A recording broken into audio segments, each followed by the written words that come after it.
1 Tessalonicenses 4, 13 a 18. Não queremos, porém, irmãos, que sejais ignorantes com respeito aos que dormem, para não vos entristecerdes como os demais, que não têm esperança. Pois se cremos que Jesus morreu e ressuscitou, assim também Deus, mediante Jesus, trará em sua companhia os que dormem. Ora, ainda vos declaramos, por palavra do Senhor, isto nós, os vivos, os que ficarmos até a segunda vinda do Senhor, de modo algum precederemos os que dormem.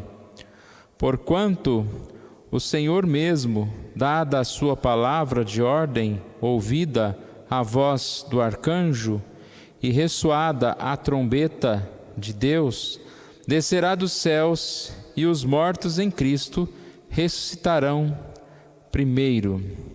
Depois nós, os vivos, os que ficarmos, seremos arrebatados juntamente com eles, entre nuvens, para o encontro com o Senhor nos ares.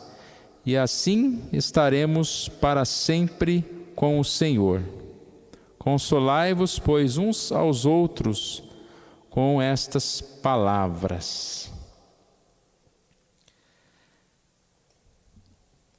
Nós estamos falando sobre esse tema, a segunda vinda de Cristo, e nós vimos que o dia do juízo está se aproximando e nós só temos como esperança o nosso Deus. Nossa esperança é o nosso Deus. E para isso nós devemos nos manter preparados e vigilantes para a segunda vinda, para o dia do juízo. Então, no nosso estudo, nós estudamos Mateus 24, sinais gerais da segunda vinda. Depois, 2 Tessalonicenses 2, os sinais específicos, quando nós falamos a respeito da apostasia e do anticristo. E tem um capítulo sobre o anticristo que nós emendamos, como já estava falando do anticristo. Nós falamos um pouco sobre esse tema na semana passada. E agora entra esse estudo específico sobre essa questão que estava incomodando aqueles irmãos. A questão da segunda vinda, né? Como seria, os que dormem, quem vem primeiro, e essas questões que estavam incomodando aqueles irmãos. E nós vamos estudar um pouquinho, então, a partir daí.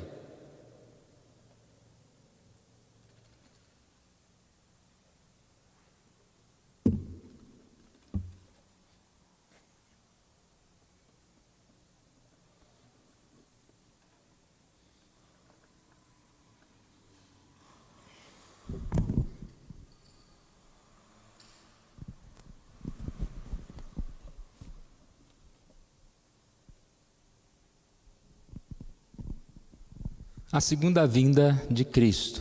A palavra parousia é uma palavra que significa esta segunda vinda, a chegada. É interessante que ela era um termo técnico, usada muito para a vinda de uma pessoa importante, seja um imperador, um rei. E quando vem uma pessoa importante, tem que se preparar para aquele evento. E Paulo pega exatamente essa palavra para descrever a vinda de Cristo. Então, antes de nós estudarmos o texto especificamente de Tessalonicenses, vamos falar um pouquinho aqui sobre essa questão, né, da segunda vinda de Cristo. Filipenses 3:20 diz: a nossa pátria está nos céus, de onde também aguardamos o Salvador, o Senhor Jesus Cristo. Nós devemos esperar, aguardar a vinda do Senhor.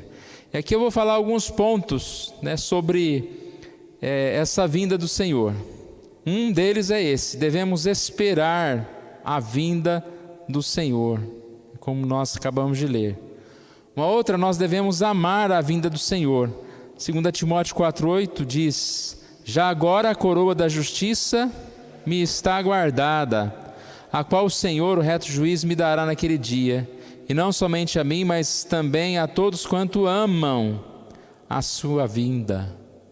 Então nós devemos esperar, nós devemos aguardar, amar, a vinda do Senhor.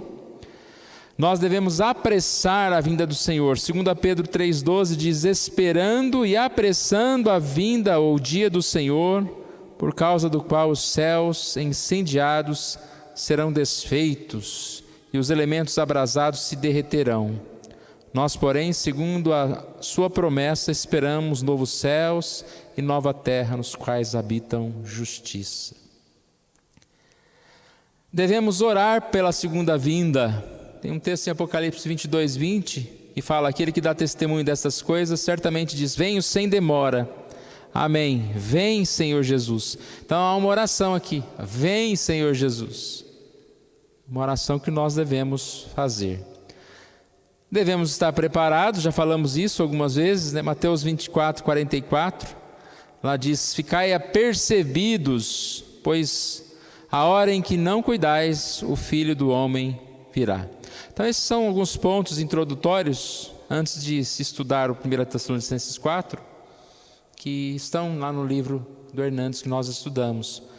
Nós precisamos lembrar que é um evento importante, e por isso nós devemos esperar por ele, devemos orar, nos apressar, amar, devemos assim estar preparados para esse dia. Vamos ao nosso texto, 1 Tessalonicenses 4,13.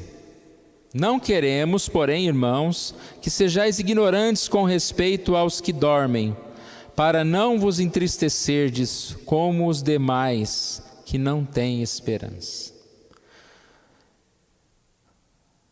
Muito bom a gente ter textos como esse que nos explicam com certos detalhes, textos que surgiram de problemas que Paulo estava ali enfrentando com a igreja. Da mesma forma como nós falamos da outra vez também, que eles achavam que Jesus já poderia ter voltado, ou que estava voltando, e aí Paulo faz algumas instruções. Aqui também é a mesma coisa. O que acontecia naquela época? O mundo pagão, que vivia desprovido de esperança, de certa forma não acreditavam na ressurreição. Eles acreditavam que o corpo era a prisão da alma, então morrer era se libertar daquilo. Como que eles vão acreditar numa ressurreição se eles acham que o corpo é mau? E aí o que a gente entende é que esses irmãos se converteram, mas você imagina, a gente, de certa forma, muitos de nós estamos na igreja desde pequenos ou muito tempo, a gente já desde pequeno foi aprendendo e convivendo com a verdade, com a palavra. E esses estavam num contexto totalmente diferente. E por mais que o Espírito Santo toque e transforme, é demorado esse processo de entender as coisas, principalmente um tema tão forte como esse, que era a ressurreição. E alguns problemas começaram a surgir com os novos crentes, de Tessalônica. Por exemplo, estava se explicando que Jesus morreu e ressuscitou e voltará para buscar os seus. E aí a pergunta: mas e aqueles que morreram antes de Jesus ressuscitar? Mas vai voltar para buscar a gente, e os que já partiram são salvos? Algumas dúvidas como essas. Outra coisa, Jesus vai voltar, pode nos pegar desprevenidos, pode nos pegar, digamos assim, despreparados e a gente não ser salvo?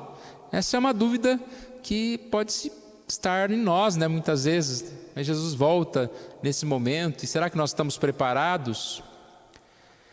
E a gente percebe que Paulo então vai dar algumas instruções. Não faz parte do nosso estudo hoje, mas aqui o capítulo 5, por exemplo, de 1 a 11, você vai perceber Jesus quase que dando àqueles irmãos assim uma paz, para que ele pudesse descansar. Olha lá como diz, capítulo 5: irmãos, Relativamente aos tempos e às épocas, não há necessidade que eu vos escreva, pois vós mesmos estáis inteirados com precisão de que o dia do Senhor vem como ladrão de noite.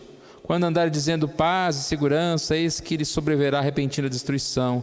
Como vêm as dores do parto, a que está para dar à luz, de nenhum modo escaparão. Mas vós, irmãos, não estáis em trevas. Olha, ele está dando tranquilidade. Eu falei que Jesus vem, falei que Jesus vai pegar muito de surpresa, mas vós estão seguros, vocês não estão em trevas. Para que esse dia, como ladrão, vos apanhe. Porquanto vós todos sois filhos da luz e filhos do dia. Nós não somos da noite, nem das trevas. E se a gente ler aqui até o final, ele vai ficar repetindo coisas assim. Porque havia o quê? Uma inquietação nos irmãos. Mas se Jesus voltar, então ele vem como um ladrão e vai pegar a gente e a gente vai se perder. Aí ele fala, não, vocês são filhos da luz. Vocês são de Deus. Versículo 8 diz, nós somos do dia. Nós estamos com o Senhor. O Senhor não nos destinou para a ira, o Senhor nos destinou para a salvação, Ele morreu por nós.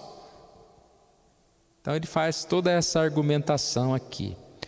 E nós vemos então que algumas dessas dúvidas foram levantadas. Então nesse versículo que nós lemos, versículo 13, o que ele disse? Não quero que vocês sejam ignorantes, ou seja, que vocês não entendam a respeito dos que já morreram, dos que dormem. Não vos entristeçar, para não vos entristecerdes como os demais que não têm esperança.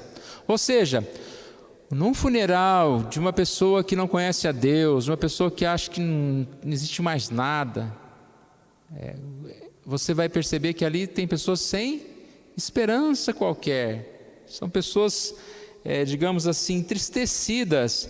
E aí ele diz, eu não quero que vocês sejam tristes como eles, porque no meio da igreja tinha gente preocupada com os que já morreram, com os que iam morrer e assim por diante. A mensagem da ressurreição, ela é para nos trazer essa paz. Domingo à noite nós falamos sobre isso, sobre como essa mensagem nos traz paz, nos traz esperança, nos faz descansar, mesmo nos momentos mais difíceis, como o momento da morte de um parente ou de alguém, porque nós sabemos que a nossa vida continua com Deus.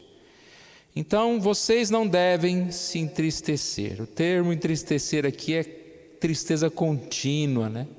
Claro que a tristeza, nós passamos por tristezas, por dificuldades em relação à enfermidade, à morte. Mas ele está falando aqui, vocês não tenham uma tristeza contínua, vocês não vivam nessa tristeza, porque existe a ressurreição. Devemos crer na ressurreição.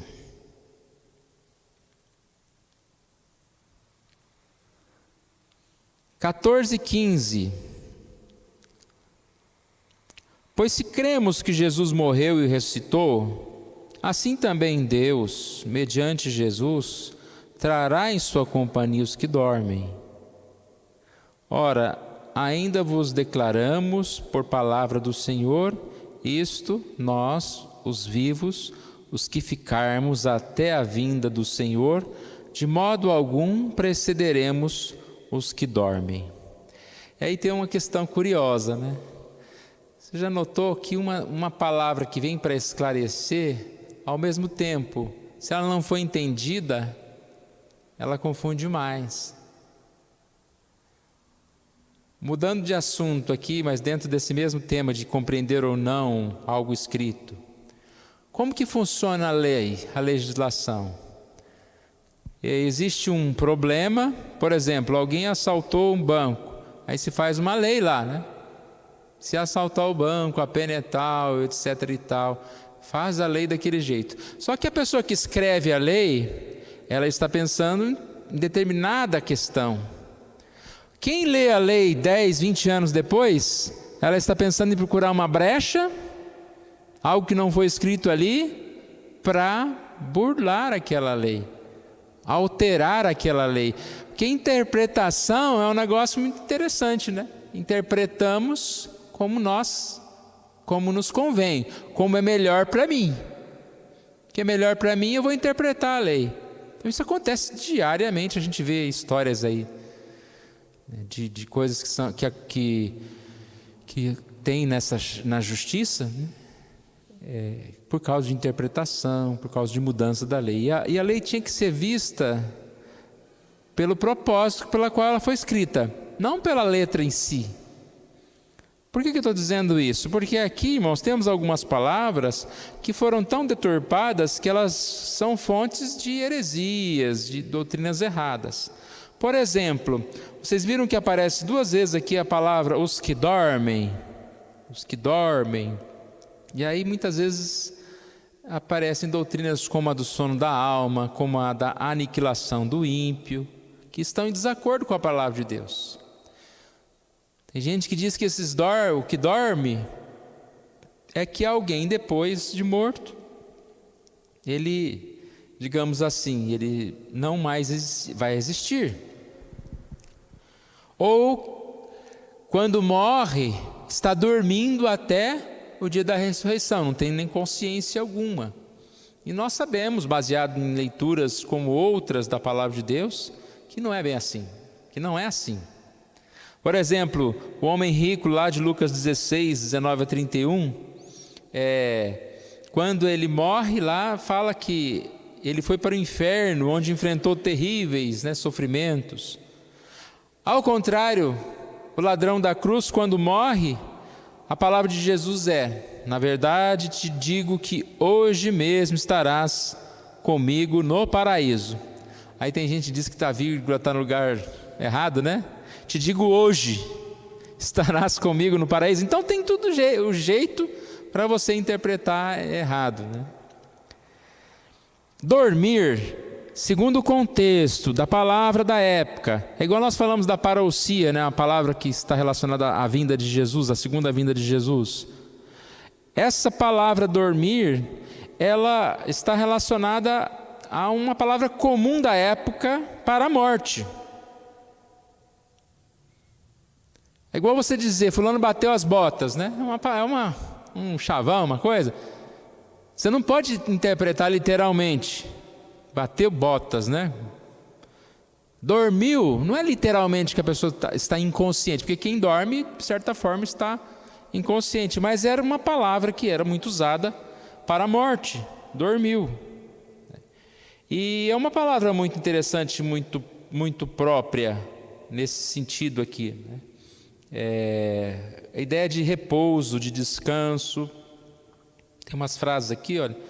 O sono pressupõe renovação. O sono implica em expectativa de acordar. O sono é descanso, como nós já falamos. Os que morrem descansam das suas fadigas, são renovados. Então é nesse sentido. Agora a gente tem várias passagens da Bíblia que falam sobre que o cristão deixa o corpo e habita com o Senhor. 2 Coríntios 5:8. Morrer é melhor, partir e estar com Cristo. Filipenses 1:23. Eclesiastes 12:7 diz que o corpo volta ao pó, mas o espírito volta a Deus.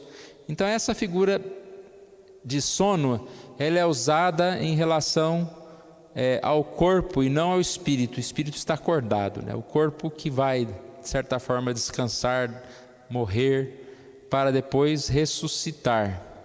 Os mortos estão na glória com o Senhor. Então você não pode dizer que a pessoa, ela não, digamos assim, está dormindo, né? Não, ela está com o Senhor. Embora ainda sem o corpo, mas está com o Senhor.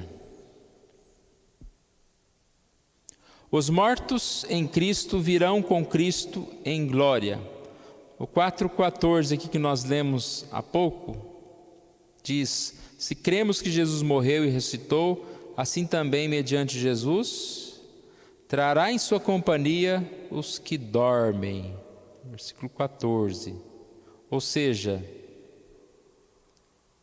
os mortos em Cristo virão com Cristo. E aí há até uma questão, né? Eles vão vir dormindo, né? Estava dormindo? Não, eles virão com Cristo, no sentido de que eles vão assim encontrar com Cristo, vir e ressuscitar, né? Cristo virá do céu com lá o seu grande cortejo, ele virá acompanhado dos seus anjos e dos remidos. Os túmulos serão abertos e eles serão transformados, e aí a Bíblia diz que eles ressuscitarão, né? E aí tem a palavra ressuscitarão primeiro. Aí é outro problema que às vezes gera, né? Primeiro quanto? Primeiro como um abrir e fechar de olhos. Primeiro, mas não é que primeiro.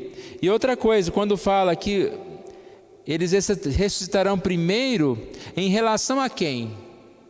Porque alguns colocam isso aqui, os mortos em Cristo ressuscitarão primeiro do que os mortos sem Cristo, mas a ideia aqui é primeiro do que os vivos. Porque qual que era o problema? Às vezes eles tinham essa dúvida, se quem morreu antes teria assim digamos assim, algo a menos, né, do que quem estava vivo. E aqui parece que não, né? Quem morre primeiro já está com Cristo e vai ressuscitar primeiro, e depois nós os vivos, que ele fala, né, Paulo? Nós os vivos vamos ressuscitar também. Mas é algo imediato. Então nós cremos que não há aquela parada de 1000 anos, ou seja, de quanto for, e os mortos em Cristo ressuscitarão, e os mortos sem Cristo ressuscitarão em outro momento, vão passar pela grande tribulação. Nós cremos como um dia só, né? O dia do juízo, um dia em que os mortos sem Cristo vão se ressuscitar para a vergonha, os mortos com Cristo vão ressuscitar para a salvação, e os vivos serão transformados. São partes da mesma questão, né? Do mesmo momento aqui, em que a gente percebe que as coisas vão acontecer. Ou seja, os mortos em Cristo não terão nenhuma desvantagem em relação aos vivos, que é o versículo 15. Ora, ainda vos declaramos por palavra isso, nós os vivos, os que ficarmos até a vinda do Senhor, de modo algum precederemos os que dormem. Ou seja, nós não temos privilégio, né? Eles não vão perder nada. Então essa é a ideia do versículo 15 aqui, né? Os mortos em Cristo não terão nenhuma desvantagem em relação aos vivos. Lembra que eu disse, Paulo está respondendo questionamentos daqueles irmãos lá. São essas as dúvidas que eles tinham. Por isso nós aprendemos a partir das dúvidas daqueles irmãos naquele momento.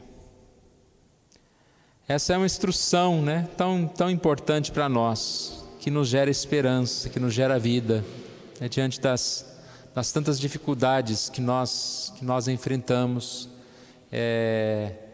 Essa é a ideia, como a gente tem falado bastante, né, nós estamos falando da segunda vinda e ressurreição, e os temas eles se encaixam bastante, né? A sequência aqui é uma descrição da ressurreição.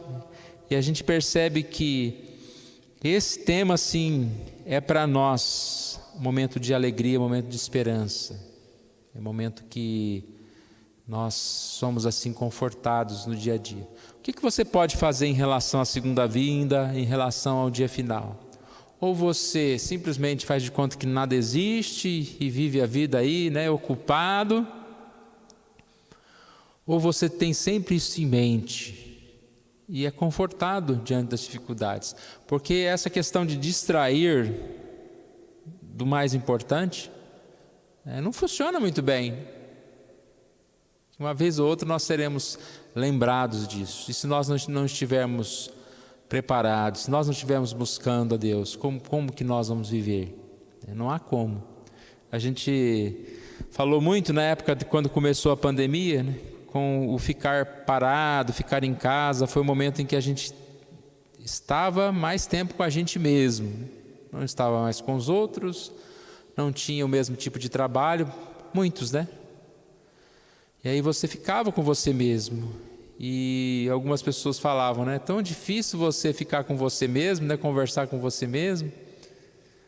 Mas não deve ser. Nós precisamos ter esse tempo para meditar na nossa vida, no nosso coração, estar assim diante de Deus, a cada momento, né? Pensando em tantas destas coisas.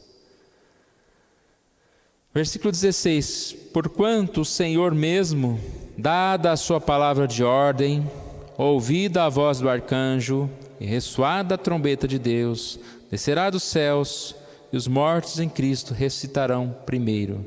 Depois nós, os vivos, os que ficarmos, seremos arrebatados juntamente com eles entre as nuvens, para o encontro com o Senhor nos ares, e assim estaremos para sempre com o Senhor. Viu que ele repete as palavras, quase as mesmas palavras, para afirmar aquelas pessoas do que Deus está por fazer. Aparece aqui serem arrebatados, né? Essa palavra arrebatamento, né? Ela está relacionada a nós sermos levados, né, para o Senhor. Eu vou ler aqui um trecho. Ela é usada no sentido de arrebatar rapidamente. Então não é a ideia de alguns dispensacionalistas do arrebatamento de tirar algum grupo, né, e deixar o outro, mas é de levar, todos levarmos, terminar com isso, né? Então Cristo, quando Cristo vier entre as nuvens, os mortos em Cristo ressuscitarão com corpos gloriosos, e nós, os que estivermos vivos, seremos transformados e arrebatados rapidamente, como um piscar de olhos. É usado no sentido de arrebatar rapidamente, arrebatar pela força, né? Essa ideia da força do Senhor. Nada o deterá, nada pode impedir o que o Senhor vai fazer. Arrebatado da ideia de tirar para um novo lugar, né? Novo céu e nova terra. Um texto que nós lemos há pouco, ele falava que seria consumido, né? Todas as coisas serão consumidas e haverá novo céu e nova terra. Esse lugar novo que nós temos, pois a nossa pátria não é aqui. Então, toda essa história, né, irmãos, gloriosa, nós temos na palavra, nós temos essa confiança na palavra de Deus. E por isso ele termina dizendo: consolai-vos, pois, uns aos outros com essas palavras. Consolai-vos uns aos outros com essas palavras. Interessante, irmãos, que a gente tem dificuldade, né, de falar de morte, de falar de ressurreição. Você não chega para alguém doente que vai consolar essa pessoa, muitas vezes, falando: não, mas vai ser glorioso, você vai para a glória, você vai encontrar com o Senhor. Olha, lá você vai já ter esse encontro com Cristo. Falamos isso, mas deveríamos poder falar isso mais, né? Às vezes a gente tem uma dificuldade um pouco errada. Às vezes a gente está diante de pessoas que estão mesmo prestes a morrer. Você vai fazer uma visita, a pessoa está doente, está muito ruim, mas a gente não vai falar a realidade. Então tudo tem um jeito, né, irmãos? Tem que conhecer, tem que saber a forma certa, e é assim que a gente consola as pessoas. Consolai-vos, pois, uns aos outros com essas palavras. A pessoa perde o emprego, você fala: mas um dia nós vamos morrer e ressuscitar. Mas é exatamente isso, irmãos, que nós temos. E olha o quanto que essa palavra ela é de consolo, que quando você tem isso no seu coração, assim, claro, aberto, nada vai te atormentar. Alguém liga para você e fala: sua casa está pegando fogo, tudo que você tem lá, seus móveis, seus documentos, pegaram fogo. Você fala: depois eu vou lá. Por quê? Porque a gente sabe que um dia vai pegar fogo em tudo mesmo. Não tem esse apego com as coisas. Não tem um porquê esse apego com as coisas. Até a questão mais difícil, que é a morte de um parente, né? Não deveria nos incomodar tanto, porque a gente sabe que essa pessoa, quando morre, está com Cristo. É a melhor coisa para ela, né? É descansar no Senhor. Tem aqui uma ilustração que eu pulei, que conta-se que uma pessoa foi consolar um marido, né, que tinha perdido a esposa, e ele disse: olha, Deus abençoe, né, você perdeu sua esposa. Aí aquela frase que acho que todo mundo já ouviu falar: não, eu não perdi, a gente perde aquilo que a gente não sabe onde está. Eu sei onde ela está, então eu não perdi. Mas é claro que de certa forma você perdeu, né? Você perdeu de vista, você perdeu o contato, você vai sofrer porque você não está mais com esta pessoa. Você perdeu, né? Só que por um outro lado, você também não perdeu. E aí eu não sei quantos, acho que a maioria aqui, né, já perdeu alguém bem perto, bem próximo. Que é interessante, a gente não está sempre com as pessoas, não é? Então tem pessoas que têm o privilégio de viver, morar com a mãe, com o pai, com os irmãos, a família toda perto. Mas de repente a família vai, um filho para cá, a mãe mora aqui, o outro ali. O que acontece quando a gente visita, a gente se alegra, está junto? Mas o que acontece? A gente despede dessas pessoas e fala até logo, até a próxima vez.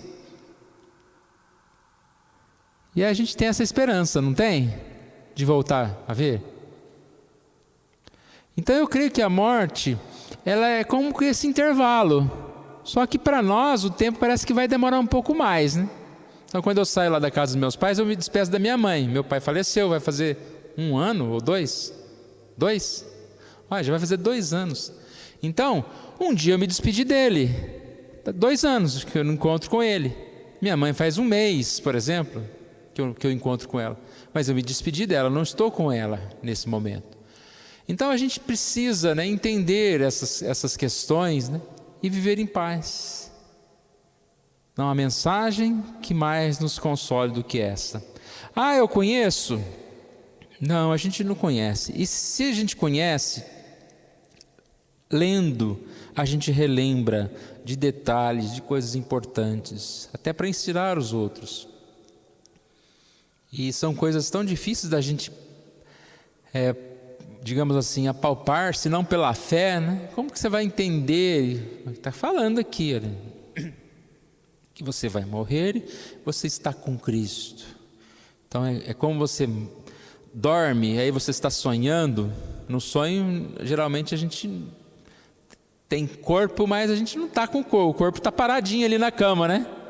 Será que é parecido com o sonho que você está vendo as coisas, conversando com as pessoas, enquanto seu corpo está descansando, mas você está ali como se você tivesse um corpo, mas é a sua alma que memoriza um corpo. O que é certo que a Bíblia diz é que nós estaremos em paz, já com Deus, já, digamos assim, puros, pensando coisas boas, adorando a Deus. E aí a grande questão é que um dia nós vamos ter o corpo renovado. E aqueles que estiverem vivos, ou se nós estivermos vivos quando Jesus voltar, verá uma transformação. Hoje a gente vê transformação no corpo, né? Para pior. Envelhecimento e outras coisas, vai transformando. Quando você olha, parece uma coisinha diferente. Imagina essa transformação ao contrário, né? Começar a nascer cabelo, começar a ficar forte de novo, um corpo saudável, e principalmente a questão da saúde da alma, né? Mas que o grande peso nosso não é o corpo, é a nossa alma, o que nós temos que lidar com os nossos problemas, com o pecado, com as dúvidas, com raiva dos outros, ou com alegria, às vezes com tristezas. Isso tudo vai ser moldado para a perfeição. E isso é muito bom, a gente poder saber que nós podemos descansar nisso. E é uma verdade bíblica, é essa que nós temos que ler e estudar. Por isso nós estamos aqui. Então que Deus assim nos abençoe e nos faça meditar nessas palavras. Ele começa dizendo: não sejam ignorantes e não sejam tristes. E ele termina: consolai-vos uns aos outros com essas palavras. Então que nós não sejamos ignorantes a respeito da morte, da ressurreição, e que nós não vivamos as tristezas desse mundo, principalmente preocupações em relação à morte, mas que nós tenhamos paz e esse consolo que a palavra de Deus nos dá. Vamos orar? Pai querido, nós agradecemos a Ti, Senhor, por essa oportunidade que o Senhor nos dá. Nos alegramos pela Tua palavra, ó Deus, nos alegramos pela mensagem do Senhor, ó Deus. E que o Senhor Deus nos dê sempre essa certeza, Deus, de que nós vivemos num mundo perdido, que nós somos pecadores, mas o Senhor não nos deixou assim, ó Pai. O Senhor veio sobre nós, ó Deus. O Senhor Deus colocou luz na nossa vida. O Senhor Deus nos perdoa os pecados. O Senhor Deus nos ajuda. Ó Deus, que nós tenhamos essa esperança, ó Pai, como a mais importante esperança para as nossas vidas. Que o Senhor Deus esteja nos ajudando, ó Pai, para que nós não tenhamos essa ignorância a respeito da sua vinda, ó Pai, mas que nós possamos em fé e pelo poder do Teu Espírito conhecer mais e mais a palavra de Deus e o que ela nos ensina sobre o dia do juízo, sobre a segunda vinda de Jesus, sobre a nossa ressurreição, ó Deus, sobre as coisas que são básicas para nós, ó Pai, da palavra do Senhor, que é a revelação do Senhor para nós, para que nós não estejamos vivendo nas trevas, mas que nós estejamos vivendo na luz e assim em paz com o Senhor. Isso que nós te pedimos, oramos em nome de Jesus. Amém.